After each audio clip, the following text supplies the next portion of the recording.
नमस्कार दोस्तों, भारतीय पौराणिक कथाओं में देवी देवताओं और उनकी कई अवतारों की कहानियाँ प्रसिद्ध हैं। प्रत्येक कहानी किसी न किसी उद्देश्य के लिए है, ताकि भक्तों को कहानी के रूप में पाठ पढ़ाया जा सके। हालांकि अधिकांश देवी देवताओं की कहानियाँ हमें मनोरंजन लगती हैं। ऐसी ही एक कहानी है देवी सती की, और सती की कहानी शिव जी और आदि शक्ति के पुनर्मिलन की कहानी है। दोस्तों, आपका बहुत बहुत स्वागत है हमारे YouTube चैनल स्टोरी स्टेशन पर, और इस अद्भुत यात्रा का हिस्सा बनने के लिए हमारे साथ जुड़े रहें। ये उन दिनों की कहानी है जब भगवान ब्रह्मा ने पृथ्वी को आबाद करने के लिए अपने पुत्र दक्ष प्रजापति को सौंपा।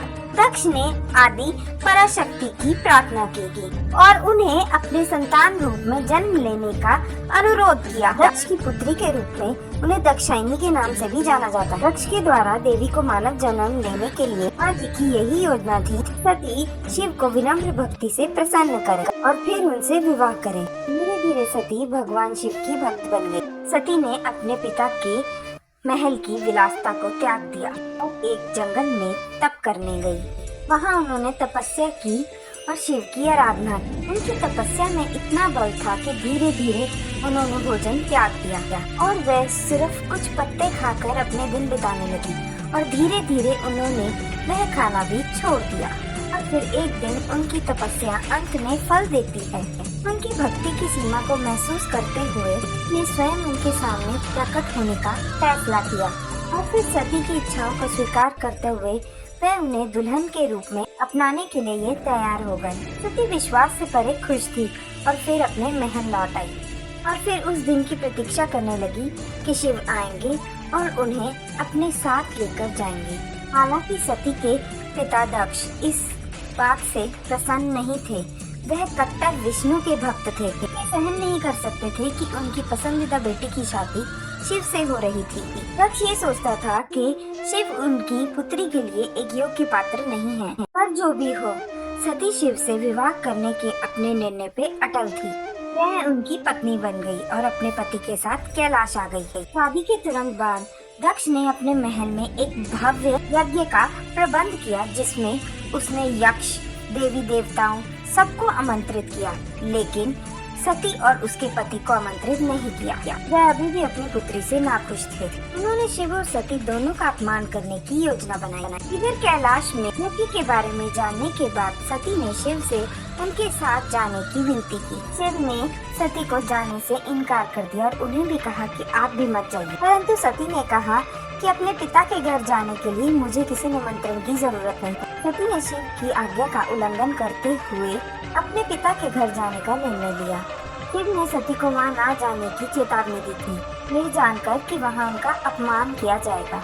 हालांकि सती उनकी बात अनसुनी करके वहाँ जाने लगी, तो शिव ने सती की सुरक्षा के लिए नंदी जी को उनके साथ जाने को कहा। यज्ञ में सती को आते देख दक्ष उन पे चिल्लाने लगा और माता सती का अपमान करना शुरू कर दिया। जब तक वह सती को अपमानित कर रहा था, तब तक तो वह सहन कर रही थी, लेकिन जब दक्ष ने शिव शंकर भोलेनाथ को भी अपमानित करना शुरू किया, तो वह सती से सुना नहीं गया।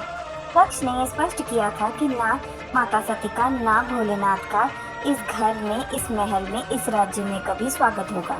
सती ने अपने पिता के साथ विनम्रता से बात करने की कोशिश की थी। ये सब सुनने के बाद भी दक्ष बहरा बना रहा और लगातार सती और शिव को अपमानित करता रहा। अंत में सती से और सहन नहीं हुआ। उन्होंने पूर्व में ही दक्ष और प्रस्तुति को ये चेतावनी दी थी, अगर उनका किसी भी तरह से अपमान किया गया तो वह उन्हें छोड़ देंगी। सती ने क्रोध में आकर देवी शक्ति का रूप ले लिया।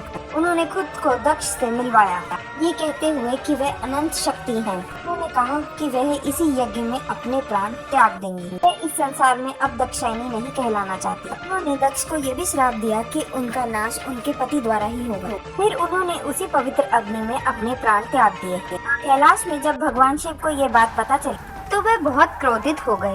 उन्होंने रुद्र रूप धारण कर लिया और वे पूरी सृष्टि को जलाने लगे। रुद्र का मतलब होता है रोने वाला। भयंकर तांडव नृत्य करते हुए उन्होंने वीरभद्र को उत्पन्न किया, जो कि उनका विनाशकारी अवतार था, जो कि बहुत भयानक दिखता था, जिसके 8 हाथ थे और उसके हर हाथ में एक अस्त्र था, और दूसरी तरफ उन्होंने महाकाली को उत्पन्न किया, जो सर्वत्र देवी का एक प्रचंड और बहुत भयानक अवतार। भद्र और भद्रकाली एक युगल थे, सृष्टि में विनाश करने के लिए उत्पन्न किए गए थे। दोनों सब कुछ नष्ट करने के लिए मिलकर काम करते थे। उनकी सहायता करने के लिए 8 अन्य देवियों की भी उत्पत्ति हुई, जैसे कि सबसे पहली देवी का नाम था चामुंडा, ईशानी, मुंडमती, भद्र, काली, कात्यायनी, वैष्णवी, स्वरिता।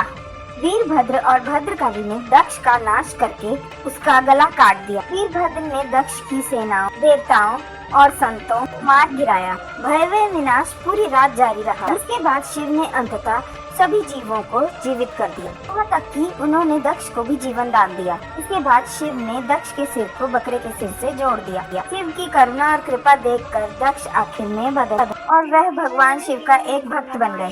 शिव सती के वियोग से पूरी तरह से टूट गए थे। उन्होंने सती के जले हुए शरीर को अपने कंधे पर ले लिया और पत्नी वियोग में उसके साथ दुनिया भर में घूमते रहे। एक कथा के अनुसार विष्णु ने अपने चक्र से सती के शरीर को 51 टुकड़ों में बांट दिया। उन्होंने उनमें से हर हिस्से का नाम शक्ति पीठ रखा। दर्शन चक्र से काटने पर सती के शरीर के सभी हिस्से भारत के विभिन्न शहरों में गिर गए। इनमें से प्रत्येक शरीर के अंगों में सर्वोच्च देवी आदि पराशक्ति का अभिव्यक्त था, शिव, जिन्होंने कई सालों बाद अपने अस्तित्व को जाना था और वह भगवान भैरव के रूप में अवतरित हुए कि इन सभी शक्ति पीठों की रक्षा और संरक्षण का एक बड़ा कार्य पूरा कर सकें। कार्य को सफलतापूर्वक पूरा करने के बाद माता सती का पुनर्जन्म हुआ माता पार्वती के रूप में, जो पर्वतों के राजा हिमालय और उनकी पत्नी मीनावती की पुत्री थी। बचपन से शिव को प्यार करने और उनकी पूजा करने के लिए समर्पित थी। फिर सही समय आने पर उन्होंने फिर से शिव शंकर भोलेनाथ से पुनर्विवाह किया। दर्शकों, ये थी शिव और शक्ति यानी कि सती की अद्भुत कहानी थी। दोस्तों, हम अपनी वीडियो से आपका ज्ञान बढ़ाते हैं, तो कृपया करके चैनल को सब्सक्राइब जरूर करिए। और अगर आपको ये वीडियो अच्छी लगी तो लाइक करें, कमेंट करें और सब्सक्राइब जरूर करिएगा और घंटे को दबाना ना भूलिएगा ताकि कोई भी नोटिफिकेशन आए तो आपको पता लग जाए। आपका बहुत बहुत धन्यवाद।